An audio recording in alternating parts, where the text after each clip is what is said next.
everybody, welcome to my video of the ice storm. You see a lot of stuff are damaged right here.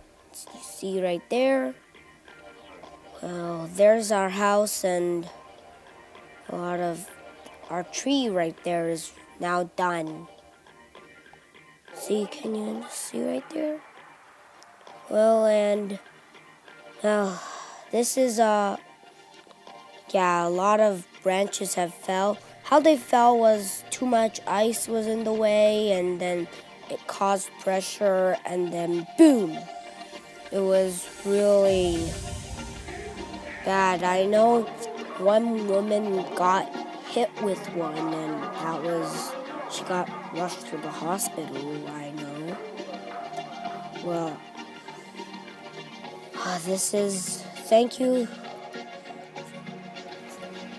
for watching my video. It is really good. Thank you. Well, it's still not done. That's somebody else's house, and their tree fell on their car, but some ice protected it. Good thing the ice protected it. My video is almost over, so thank you for watching. Make sure you enjoy it.